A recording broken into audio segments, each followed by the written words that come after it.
What is up, Gunship gang? Ryan here, or MandRproductions, with my review of the LEGO Star Wars 7163 Republic Gunship from 2002. When this was released in 2002, it retailed for $90. If you adjust that for inflation in 2020 money, you're looking at about $130. So quite an expensive set back in the day, pretty much like the most expensive playset that they would have sold at the time. Very interesting from that perspective, I suppose. The box is also a lot bigger than I was expecting. This is my first time ever owning this set. It definitely has caught me a little off guard just how big this box is. And this set does come with 7 minifigures. You're going to have 4 Clone Troopers, Jedi Bob. You're going to have a couple of Super Battle Droids, and then not a minifigure, but another figure in there is the Destroyer Droid, or Droidica, as some people know it. The box art shows a little bit of the Geonosis Arena in the background. You got that classic golden Star Wars logo, and 686 pieces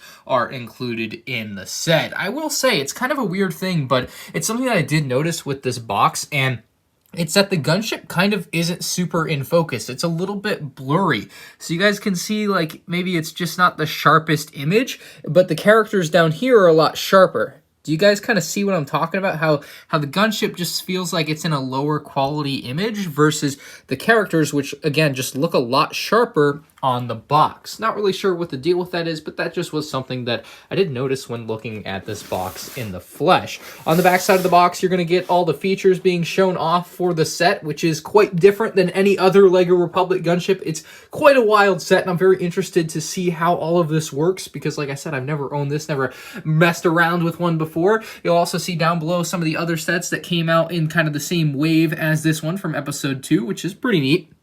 Bounty Hunter Pursuit, Tusken Raider, Encounter. We got Obi-Wan's Jedi Starfighter along with Jango Fett's Slave 1. We have this Republic Gunship and the Technic Super Battle Droid. Of note, the 2003 AT is not on the box, even though it kind of goes just with this set because it wasn't released at the time. Off to the right here, we'll see a couple of alternate builds, and one of them is a giant, like, transformer looking thing. The other one I find much more interesting, and it's like a military jet. That is freaking amazing. I really love this alternative build. I wish I could make it myself, but I'm just not that type of person. Let's go ahead and unbox the set and see what it looks like. Given the opportunity, I do think it is quite interesting to show everybody the unboxing experience of older sets like this. So there are some tape seals on here. We're just going to go ahead and cut those. They've held up pretty well over the years. Looks like there's another one here. That is all the tape seals cut, and this box is just going to open right up like this, folds right on back. You can see the numbered bags are in an older style for the numbered bags. That's how they used to do them, like that. Kind of interesting. I'm sure you guys, a lot of you guys may have never seen stuff like this. Very interesting packaging, though. I've never actually opened a set with numbered bags like this myself. So we have all the numbered bags. Looks like some magnets have either escaped or just come loose in the box. I'm not really sure what the deal with that is. And then here we have the instruction manual, which it does look like it's taken a little bit of a beating after about 20 years sitting in a box, which I'm okay with. Just check out the back. Oh, that's a beautiful image. Wow. I feel like I've seen that image like once before, but definitely not in this quality. That is a beautiful picture there. That is gorgeous. So maybe if I find more stuff like that, I'll show you all that.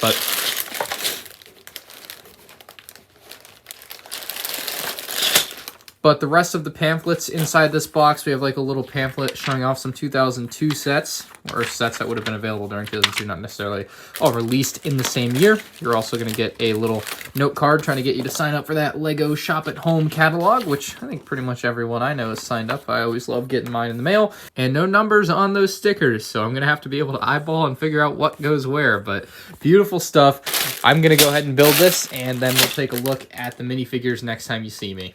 Our first minifigure up is none other than the legendary Jedi Bob. He's got the green lightsaber with chrome lightsaber hilt. Of course, they hadn't done away with that yet in 2002, so he had that awesome shiny hilt. Of course, those did chip a lot, so that is a problem. Mine is brand new, so it's not chipped, but if this had been being used for the last 15 or so years, it would probably be chipped by now. Anyway, he's got a very nice Jedi robe torso print, very reminiscent, if not the same as the Mace Windu one from 2005. I'm not 100% sure if it's the same, but it looks very similar. He just has regular brown legs. He's got a regular brown cape there. And if we lift up the cape, you'll find no back print, just a blank gray back torso. He's got a very nice brown hood on, and then you'll also notice he's got a very cool face print, very unique. The Jedi Bob face print. He's got a gray beard, gray eyebrows, then he's got this very nice smile, and then eyes, of course. So I'm digging the Jedi Bob. This is, of course, a classic minifigure that's not technically like in Star Wars. LEGO just kind of made him up for this Republic Gunship, and we haven't really seen him anywhere else. So that is your Jedi Bob minifigure. What an experience. The set also included 4 of the classic LEGO Star Wars Episode 2 style clone troopers. These were only released in 2002 and 2003, so they were only in so many sets, but still very nice figures, and I really loved the way they used the cutouts back on these early clones to show the black visor instead of actually having it printed on, just something unique that they used to do. You'll notice the torso print is much the same that we saw for the 2005 Episode 3 clone wave, but the head, or rather the helmet, is going to be the main difference there. He also does have the old blaster style there. Gotta love those. The megaphone blasters with the orange stud on the end. And of course, like I mentioned, you do get 4 of these clone troopers in this set, which is great for army building. Modern Republic gunships have only come with like 1 or 2 clone troopers, and it's really dumb. So back in the day, LEGO would actually include a significant amount of clone minifigures in sets that you would think should have a significant amount of clone minifigures, and I really love that about this set. So getting 4 of these guys in the same set was great. And in lieu of Geonosian battle droids, which did come in other sets, we actually got some super battle droids in this set, and they were in a very nice, shiny blue color.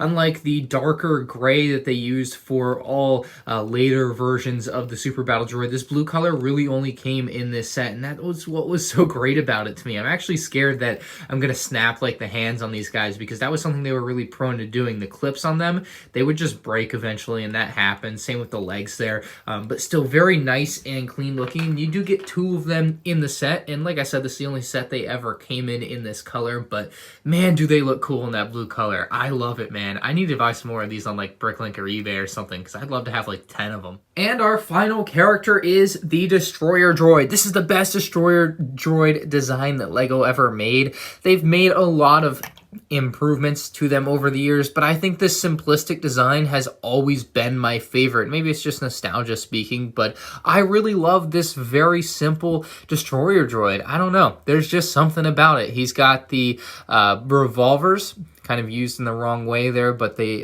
put on these binocular type pieces here, and then you have the guns for the Destroyer Droid that you can pretend to have go boom boom and when you shoot them. I don't know, just such a great little Destroyer Droid. And then if you take off this piece on the bottom, you can actually roll it up into a ball. This piece on the bottom is not something that was seen on all of the versions of the Destroyer Droid that were like this. Like, I'm pretty sure in like the Jedi duel sets, or like the Episode 1 sets is what I'm trying to get at, they did not have that feature, but I'll try to roll him up into some semblance of a ball here. He's gonna need that. There we go.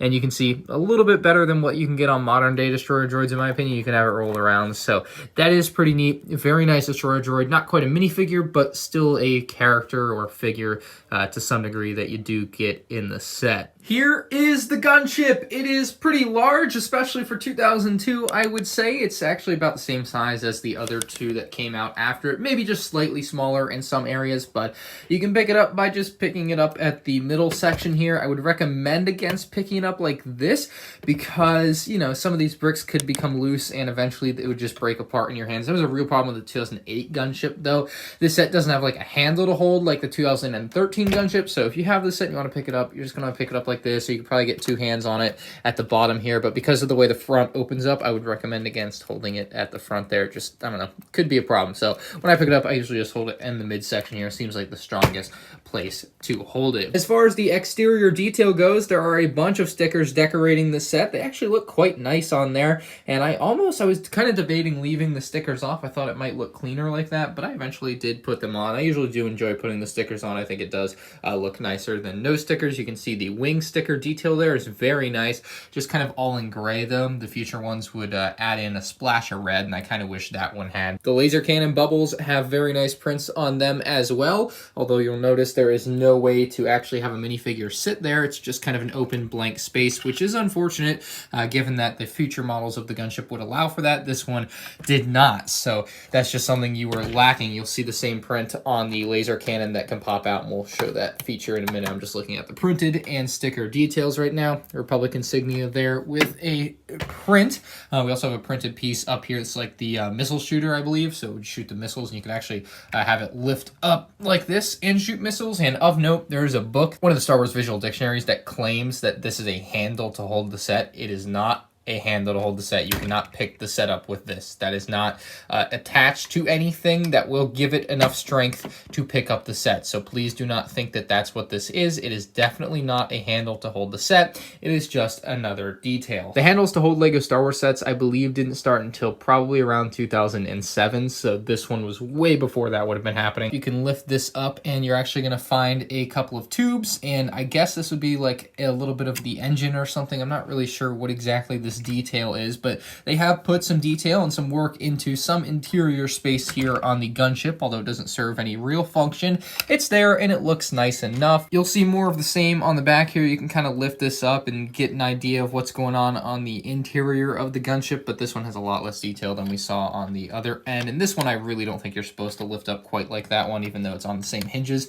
It's just to match the angle, but you do have this really nice printed piece on the back end here, just adding a ton of detail before you get to the ball turret in the back here, which this ball turret in the back I actually quite like. The ones in the front, which we'll get to in a moment, are not quite as good as this one. This one seems to hold on stronger than those ones, which tend to feel like they pop off a lot, but that's where I'm at on those. Ball turret on the other side, and the sticker detail is exactly the same. You'll see some stickers here on the engines of the gunship on both sides. They do kind of rotate, which is kind of annoying, so they'll get kind of out of sync, if that makes sense, and then you have it looking really weird. But if you can try to get it and not touch it like that, it's going to stay fine, especially if it's just on display. But I kind of don't like the little mix-in of regular red there. I kind of wish it had been all dark red. I'm not sure if that's movie accurate, or if they just didn't have that piece in the darker red color, but that's just something that aesthetically I'm not a fan of, and it's also not something we see on the future gunships, so I'm not sure what the deal is with that, but definitely something that I don't particularly like. Before we get into the interior details and the cockpits and everything, they just tend to fall off. These ones in the front just tend to not have as much give to them for some reason, so I also don't love the angle that they're at, and they're kind of stuck at this angle. They can't be put any more forward. I like displaying my gunship with them forward instead of like out like this at like a 30-degree angle. Just not my favorite way to have them displayed. Looking at the canopies for the gunship here, it's kind of a classic LEGO Star Wars canopy piece. Not something that looks too great now modern day, because they have much nicer rounded ones, but they look good enough and they are passable. You can actually pull these right off. They don't have like the hinges that would allow you to lift them up like that, which is what I would kind of prefer, but you can pull them off. You'll see some little details in here. We have little control centers. That's kind of nice to help you pilot the gunship. And then there's a little bit of space here. It's actually not perfectly flush. The newer gunships do a much better job with this. You do have this little flag type piece that kind of finishes off the front end of the gunship, which would look terrible without it, just saying. So it does help, but of course it's not as flush as it definitely could be and is on future models. Let's put some figures in here. You may have noticed that there are 4 studs at the bottom of this, so you might be getting some clones stuck in there if you push them in all the way, which I will not do. I just kind of lightly pressed him in there, and assuming that works, we're going to be able to still put the canopy down on there just fine. We'll put the top one on. You can see with one clone in there, it looks great. Unfortunately, they didn't put any clone pilots in here, so you do have to use your regular clone troopers to pilot the gunship, but to me that's fine when you get 4 of them, I guess. We have a little compartment up here, little box, but nothing in it. I guess you could try to store some weaponry in here. I'm not quite sure how well that will fit. It doesn't look like it's quite going to close, but you can definitely store something in there if that's what you want to do with a space like that. It's just not something I really care about, but maybe kids that would want to play with this would care about a feature like that. And before we get to what I think might be the most interesting feature of this gunship, we'll show off these ball turrets on the side. They can flip out, so you can have both turrets out on either side, like so.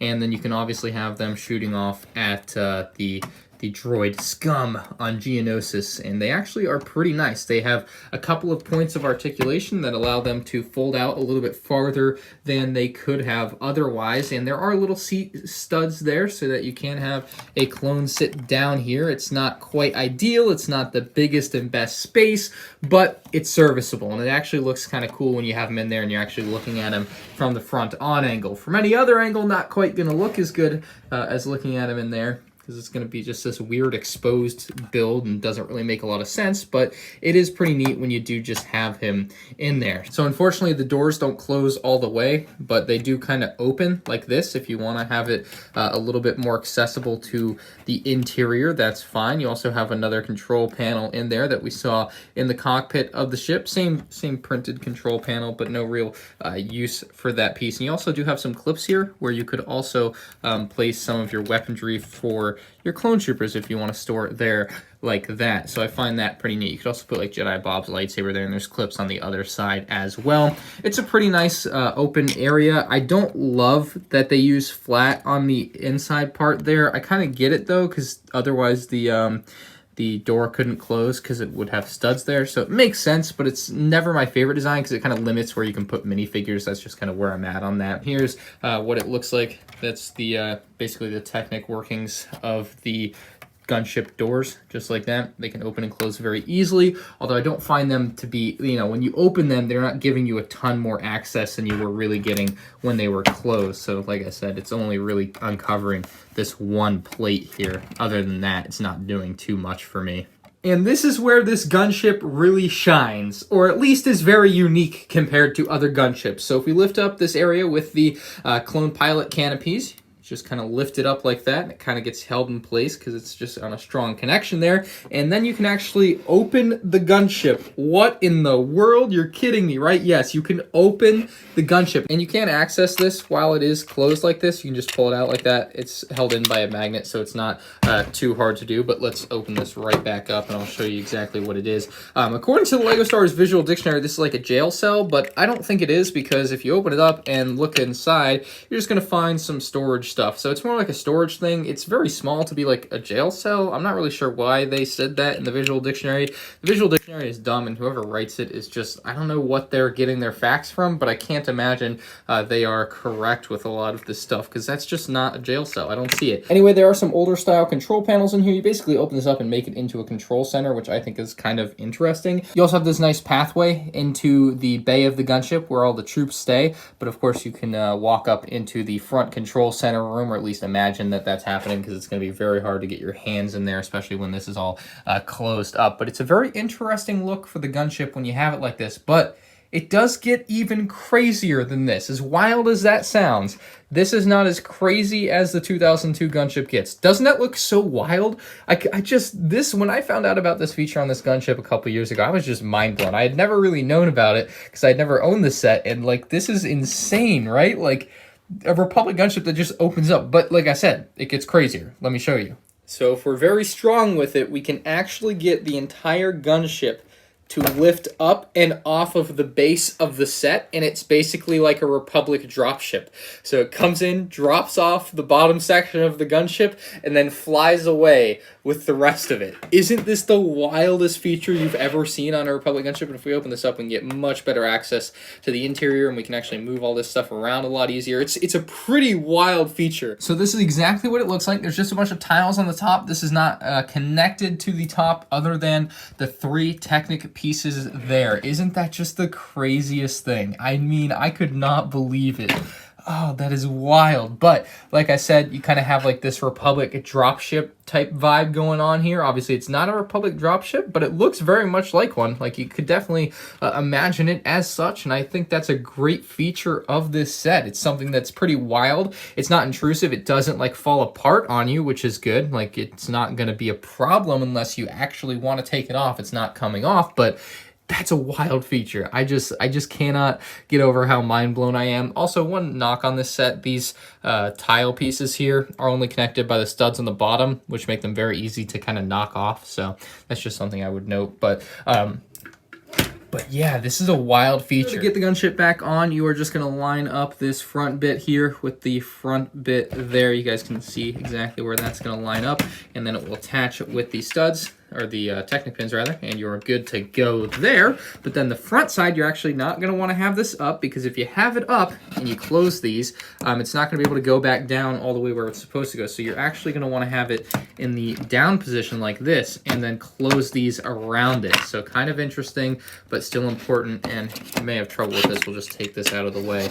We'll place it back in through the bottom there, and you can see it kind of attaches in, and you will notice it's not completely flush sometimes. There's a bit of offset there, so that definitely, you can play around with that and get that together. And I'm sure if you wanted to, you could shore that up and add in a few plates to correct that, and then you wouldn't have to worry about it. Namely, if you really wanted to secure that, I would just put in a 1x4 black plate on the top there, and that would probably be good enough to support it and hold it together so that it doesn't have any bit of offset there. But that is all the features on the Republic Gunship from 2002. Wasn't that a wild ride? It does so many more things than any LEGO Star Wars set I think I can think of like this. Like, it just is full of surprises. That's probably the best way to describe this gunship. And there it is, the 2002 Republic Gunship, an epic set from an epic time in the history of LEGO Star Wars. LEGO really pushed the boundaries with this set. They really did. They tried a lot of things, and it felt like they made a set that was like, hey, let's see how many things we can put in one set, and then we'll take some out which don't work. And then everything just kind of worked, and then they put it all in a set.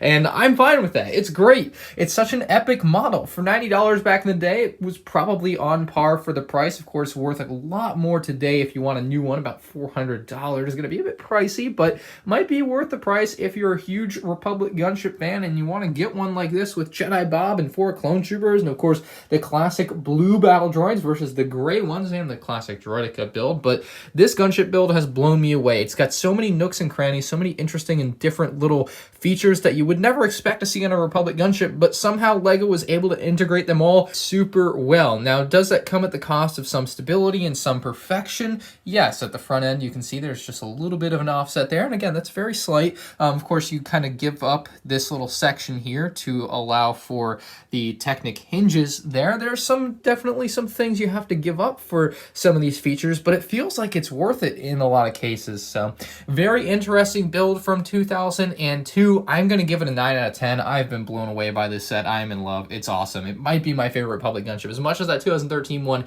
is dang near perfect, this one just has this like classic playset vibe that you don't get with a lot of LEGO Star Wars sets now. They just go for like accuracy, and like they really try to make everything really strong and uniform, but this one really pushed the boundaries for LEGO Star Wars sets. I'd like to see them do like another experimental set like this where they just put a bunch of crap in and make it work. Let me know what you guys think down in the comment section below. Very, very interesting set, very unique for its feature set. So that's all I have for you guys today. Thank you all for watching, and I'll see you in the next one. Peace out.